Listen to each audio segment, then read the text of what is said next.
లలిత jewellers వారి double ధమాకా offer. అన్ని బంగారు నగలపై తరుగులో 1% తగ్గింపు. పాత బంగారు నగల ఎక్స్చేంజ్ పై గ్రాముకు 150 రూపాయలు అదనంగా పొందండి. ఐ డ్రీమ్ చూస్తున్న ప్రేక్షకులందరికీ నమస్కారం. ఈ రోజు మనతో పాటు ప్రముఖ వాస్తు జ్యోతిష్య పండితులు, ప్రముఖ ఆధ్యాత్మికవేత్త నానాజీ పట్నాయక్ గారు మనతో పాటు ఉన్నారు. గురుగారితో మాట్లాడదాం. నమస్కారం గురుగారు. శ్రీమాత్రే నమః.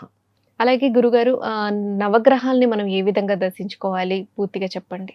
ఇప్పుడు నవగ్రహాల విషయంలో కొన్ని రూమర్స్ ఉన్నాయి. అంటే అట్లాగా నవగ్రహాల దగ్గరికి వెళ్ళినప్పుడు వాటిని ముట్టుకోకూడదు. అదేం కాదు. లేదా నవగ్రహాలు దర్శించుకున్నాక కాళ్ళు కడగాలి, ఇలాంటివన్నీ మీరు అన్నట్టు అపోహలు. ఇక్కడ ఒకటమ్మా, మీకు అక్కడ నూనె ఏదైనా ఉంది, అంటుకుంది, అది మళ్ళీ అదే తీసుకెళ్ళి మనం ఆలయంలోకి వెళ్తాం కదా. ఆలయం అంటే అనవసరంగా మన పాదాల వల్ల ఆ చెత్త తీసుకెళ్ళి అక్కడే వేస్తామేమో. నూనె ఇప్పుడు శనికి నూనె పోస్తారు, ఆ నూనె అంతా కింద గారింది, మనం అదే మట్టేసాం. నేను తీసుకెళ్ళి అక్కడ చెత్త చేయకూడదు కాబట్టి నేను కడుక్కోవాలి. అందువల్ల కడగడమే తప్ప, అంతేగాని ఇదేదో ఈ నవగ్రహాలు వచ్చేసి మనల్ని ఏదో పీడిస్తాయి అనుకుంటే అదేమైనా భూతాలా ప్రేతాలా పీడించడానికి? నవగ్రహాలు వాళ్ళు కూడా దేవతలే. దేవతను దూషించిన ఫలితం వస్తుంది మీరు కనుక అలా ఫీల్ అయితే. కాబట్టి నా పాదాలతో మళ్ళీ ఇక్కడంతా చెత్త చెదారం నా కాళ్ళకి అంటించుకున్నాను, ఇది తీసుకెళ్ళి మళ్ళీ గుళ్ళోకి తీసుకెళ్ళడం కరెక్ట్ కాదు కదా. కాబట్టి నేను శుభ్రంగా కాళ్ళు కడుక్కొని వెళ్తాననే భావనతో వెళ్ళాలి. కానీ అయితే గురుజీ, నవగ్రహాలని మీరు అన్నారు కొన్ని అపోహలు ఉంటాయి, రూమర్స్ ఉంటాయని. నవగ్రహాలని తాకవచ్చా గురుగారు? తాకకూడదని ఏం లేదమ్మా. కాకపోతే ఏంటంటే అందరూ తాకంతా పిచ్చి పిచ్చిగా చేస్తారు, ఎవడు ఎలా ఉంటారు అని కొన్ని ప్లేసెస్లో తాకొద్దని చెప్తారు. ఇక్కడ ఏంటంటే నీకు భావన ఏంటి మైండ్లో, అమ్మో శనిని ముట్టుకుంటే నాకు శని పట్టుకుంటుంది, అలా అయితే ఇంకేం అసలు అలా ఏం కాదు. కొంతమంది ఆంజనేయం పాదాలు పట్టుకుంటే శని వస్తుంది, ఏంటది పాదాల దగ్గర తొక్కి పెట్టాడు కూడా అక్కడ ముట్టుకుంటే శని వస్తుంది, అంత ఈజీగా వస్తుంది అనుకుంటున్నారు. ఒక కర్మ రావడం అంటే, శని అంటే కర్మ, అందులో గుడ్ ఉంటుంది బ్యాడ్ ఉంటుంది, అంత ఈజీగా వచ్చేసేటట్టయితే ఇంకేమి, అంతే కదా. బాగా అపరకు పేరుంటున్నాడు, ఆయన తీసుకెళ్ళి శనిని ముట్టుకోమనండి, అవుతాడేమైనా సడన్గా అప్పటికప్పుడు పోతాయి అన్నీ? తాకకూడదు అనే నియమం అయితే అలా అయితే ఇప్పుడు లక్ష్మీదేవి పాదాలు ఉంటాయి, పోయి ఇట్లా ముట్టుకోగానే వెంటనే వీడికి అప్పటికి పేరుడు అయిపోతాడా? వీడికి కర్మ ఉంటుంది ఒకటి, కర్మను బట్టి. కాకపోతే నువ్వు ఏ భావనతో తాకుతున్నావు, అమ్మ లక్ష్మీ అమ్మవారి నాకు మంచి జరుగుతుందనో, లేకపోతే అమ్మవారి పాదాలు నేను తాకాలనే భావనతో తాకడం వేరు. అందరికీ లక్ష్మి, ఈ విశ్వంలో ఉండే లక్ష్ములన్నిటికీ ఇవిడే కదా అనే భావనతో నువ్వు తాగినప్పుడు నీకు అనుగ్రహం వస్తుంది.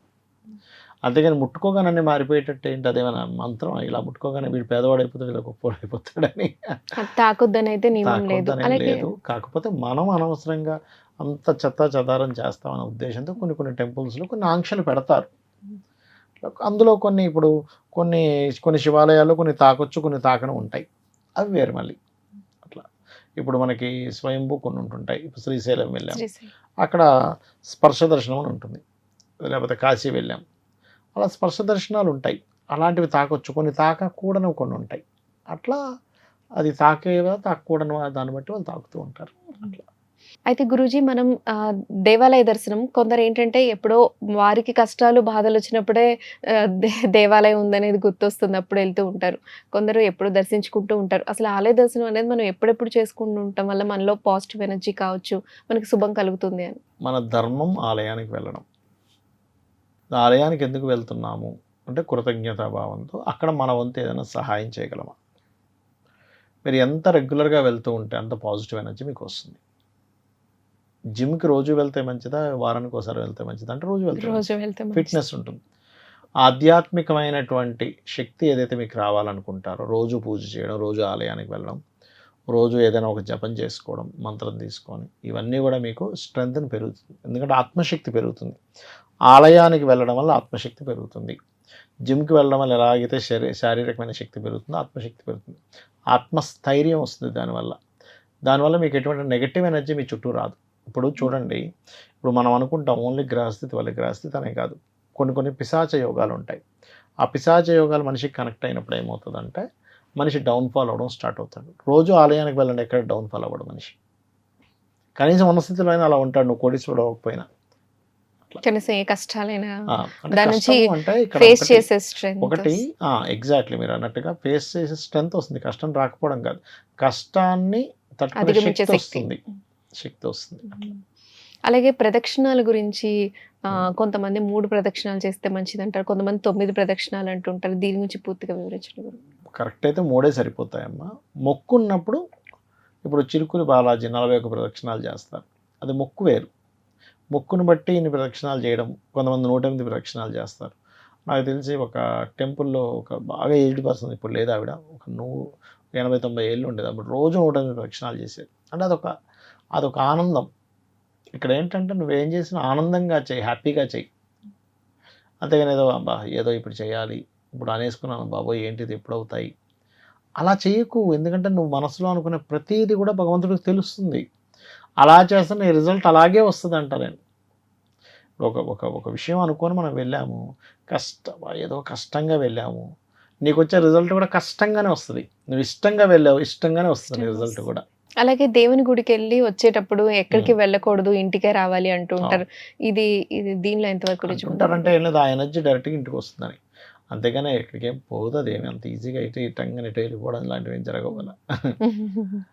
అయితే గుడి ముందు చాలా మంది బిచ్చగాళ్ళు ఉంటుంటారు గురువు. కొంతమంది ఏంటంటే ఇప్పుడు కాలంలో వారు అంటే నిజంగా వారి పరిస్థితి బాగాలేక బిచ్చగాళ్ళు అవ్వడం వేరు, లేదంటే అందరికి కొంతమంది వేస్తూ ఉంటారు.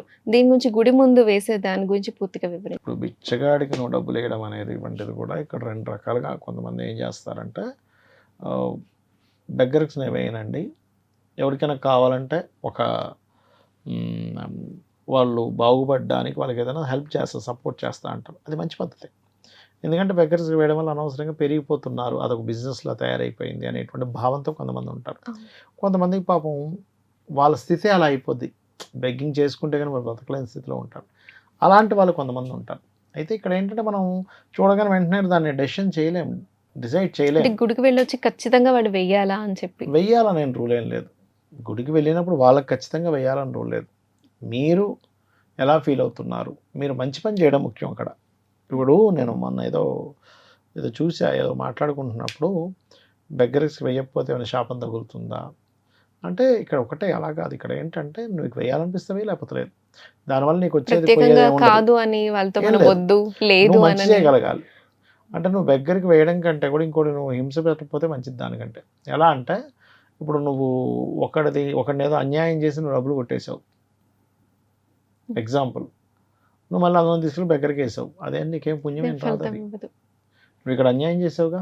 అంటే వాళ్ళకి ఇవ్వకపోతే కొంతమంది ఏంటంటే లేదు నా దగ్గర లేవు అంటుంటారు. ఆ మాట కూడా అంటూ ఉండకూడదు, నిజంగానే లేకుండా పోతే అని అంటూ ఉంటారు. ఇవన్నీ చిల్లర లేనప్పుడు లేదని చెప్పొచ్చు, లేకపోతే నేను ఇవ్వనని చెప్పొచ్చు డైరెక్ట్గా. కాకపోతే మాటికి లేదు లేదు లేదు అనేటువంటి వర్డ్ వాడకూడదు. మన వాక్ కంటూ ఒక శక్తి ఉంటుంది కదా, లేదు లేదు అంటే అది లేకుండా పోతుంది అంటారు. అది నిజమే. అది కాకపోతే బాబు ఎల్లు బాబు అనొచ్చు మనం, నా దగ్గర లేదు నిజంగా లేదు చూసుకోండి అని ఉంచుకొని లేకపోవడం అలా చేయకూడదు అంతే. వాళ్ళు కూడా ఇప్పుడు స్కానర్స్ పెట్టుకుంటున్నారు.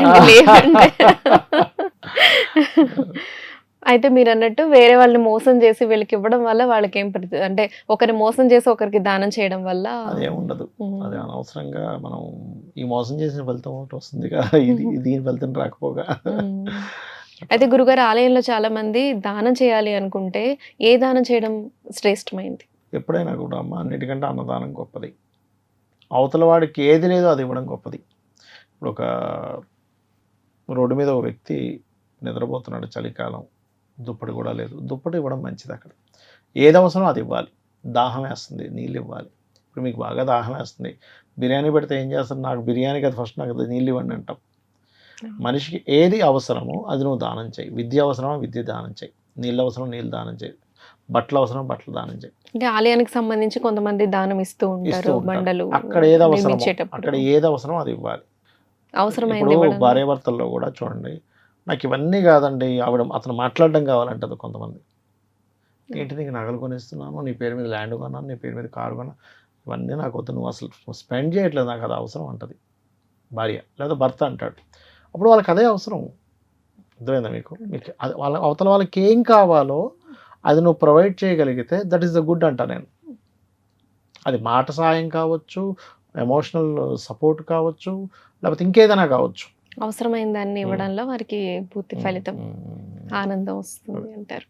ఆలయ దర్శనం గురించి పూర్తి వివరణ ఇచ్చారు. ధన్యవాదాలు గురుగారు. శ్రీమాత్రే నమః. And for more videos, please subscribe to iDream. Please subscribe to iDream. Please subscribe iDream. And please subscribe to iDream. For more videos, subscribe to iDream. please like, share and subscribe to the channel. Congratulations, iDream. Subscribe to iDream. Subscribe to iDream.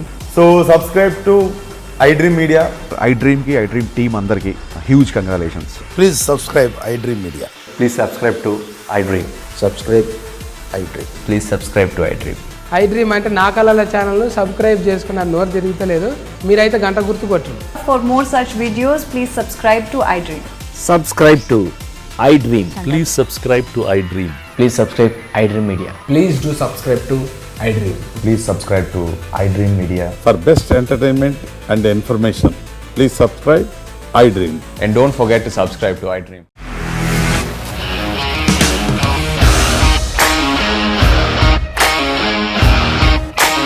ఇండస్ట్రీలో commitment issues వస్తే నీకు కూడా వచ్చినట్టు morning తీసుకెళ్ళాలంటే కొద్ది పడేస్తారు.